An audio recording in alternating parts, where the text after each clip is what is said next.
আসসালামু আলাইকুম প্রিয় ফুটবল ফ্যান্স। ফুটবল দেশের আরও একটি ভিডিওতে আপনাকে স্বাগতম। মেজর লিগ সকারে নিজেদের শেষ ম্যাচে গত 29শে সেপ্টেম্বর শার্লট এফসির বিপক্ষে মাঠে নেমেছিল ইন্টার মিয়ামি।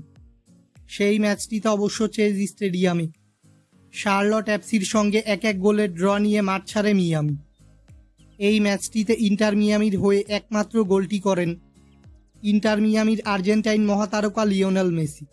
মূলত এটি ছিল চলতি মৌসুমে মেসির 15তম গোল।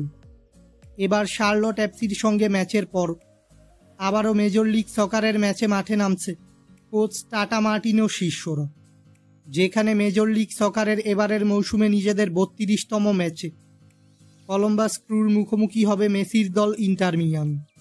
বর্তমানে মেজর লিগ সকারের ইস্টার্ন কনফারেন্সের পয়েন্টস টেবিলে 31 ম্যাচ শেষে মোট 65 পয়েন্টস নিয়ে পয়েন্টস টেবিলে শীর্ষ স্থানে রয়েছে ইন্টার মিয়ামি। অন্যদিকে 30 ম্যাচ শেষে মোট 57 পয়েন্টস নিয়ে পয়েন্টস টেবিলে দ্বিতীয় স্থানে রয়েছে কলম্বাস ক্রু।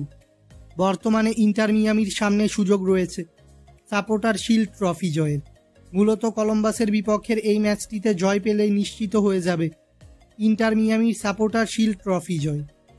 ইন্টার মিয়ামি বনাম কলম্বাস ক্রুর মধ্যকার এই মেজর লিগ সকারের ম্যাচটি খেলা হবে কলম্বাসের মাঠ লোয়ার.কম ফিল্ড স্টেডিয়ামে এবং এই ম্যাচটি অনুষ্ঠিত হবে বাংলাদেশ সময় অনুযায়ী আগামীকাল 3 অক্টোবর বৃহস্পতিবার ভোর 5:45।